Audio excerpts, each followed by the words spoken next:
বাঁধ ভাঙা উল্লাস, আনন্দ। ভাগীদার শুধু ম্যাচ দেখতে আসা সমর্থকরাই নয়, বরং দেশের আনাচে কানাচের কোটি ফুটবল ভক্ত। মালদ্বীপের বিপক্ষে অতিরিক্ত সময়ে বদলি খেলোয়াড় পাপন সিংয়ের দুর্দান্ত ফিনিশিং গোল, পিছিয়ে পড়া বাংলাদেশকে সমতায় ফেরানো মজিবুর জনির গোলটিও ছিল আরও চোখ ধাঁধানো, যার মাধ্যমে গোল খরা কাটালো দল। বসুন্ধরা কিংস মানে কামব্যাক। তো সুন্দর খেলেছে আজকের খেলা, মানে আমার প্রিয় বাংলাদেশের টিম টাইগার্সরা যেভাবে খেলেছে, শুধু আমার টাইগার আকাশের না, 18 কোটি বাঙালির মন ভরে দিয়েছে। Thank you Bangladesh, thank you Bangladesh টিমের, ফুটবল টিমের সবাইকে ধন্যবাদ। হাভিয়ার ক্যাপ্রে আসার পর আমাদের বল পজিশন গেমটা, আমাদের পাসিং সেন্স অনেক বেটার হয়েছে। আমরা বাংলাদেশ ফুটবলের সাথে আছি, বাংলাদেশের সাথে আছি। গেল ম্যাচে যে সমর্থকরা বাংলাদেশের ফুটবলারদের বাস আটকে দিয়েছিল, তাদের মুখেই লাল সবুজদের বিজয় ধ্বনি। তপু বর্মন জানালেন, লড়াই করে অর্জিত এ জয়ের কৃতিত্ব শুধু ফুটবলারদেরই নয়, মাঠের দর্শক ও দেশবাসীকেও উৎসর্গ করলেন তিনি। খারাপ করবেন তারা অবশ্যই খারাপ বলবে, যখন ভালো করবেন তারা বাহবা দিবে, তারা অনেক খুশি হবে।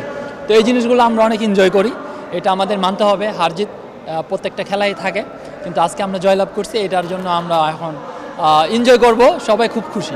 ক্রেডিট গোস টু আমাদের যারা প্লেয়ার আছে এবং কোচিং স্টাফ আছে, তার সাথে আমি মনে করি যে সাপোর্টার্স অনেক ইম্পর্টেন্ট। তারা আমাদের মাঠে এসে সাপোর্টটা দিচ্ছে যেভাবে, এবং কত ক্রেজি। তো এটা আবার পুনরায় এটা আমরা বুঝতে পারলাম যে আসলে ফুটবল অনেক ইম্পর্টেন্ট আমাদের দেশের জন্য। ক্লিয়ার করতে চেয়েছিলাম, ওইটা ওদের পায়ে যায়। তারপরে আমার কাছে মনে হয় যে আমাদের ওই জায়গায় অনেক তাড়াতাড়ি ডিফেন্ডিং করতে পারলে হয়তো গোলটা কনসিড করতাম না, কিন্তু ওইটা গোল কনসিড করার পরে কিন্তু আমরা ম্যাচ ছাড়ি নাই। ডেফিনেটলি দেখেন একটা গোল খেতেই পারেন, কিন্তু আমরা অবশেষে ম্যাচটা বের করেছি। এটার জন্য আমি প্রত্যেকটা প্লেয়ারকে অনেক অনেক কংগ্রাচুলেশন জানাতে চাই এবং সাপোর্টারকে। এমন জয়ের পরেও কোচ হাভিয়ের কাবরেরা খুব একটা সন্তুষ্ট নন। দলের সবার প্রশংসা করলেও পাপন সিংকে অপ্রত্যাশিত গোলদাতা বলায় সাংবাদিকের ওপর ক্ষিপ্ত হলেন এই স্প্যানিয়ার্ড। এর চেয়ে বেশি প্রতিদ্বন্দ্বিতা দলে জায়গা পাওয়ার আগে ছিল না। খেলোয়াড়দের বলছি, আমাদের আরও জেতা উচিত। দু ম্যাচেই সবাই দারুণ খেলেছে।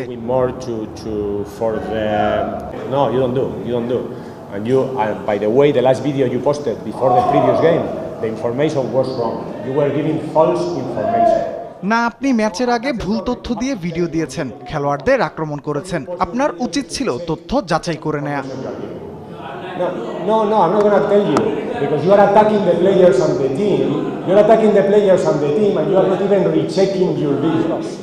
তবে সব বিতর্ক সমালোচনা পেছনে ফেলে জাতীয় দল ভালো ফুটবল উপহার দিয়েছে, তার প্রশংসায় কার্পণ্য নেই সমর্থকদের। প্রমাণ হয়, শেষ ভালো যার, সব ভালো তার। তৌসিফুল হাসান, দেশ টিভি, ঢাকা।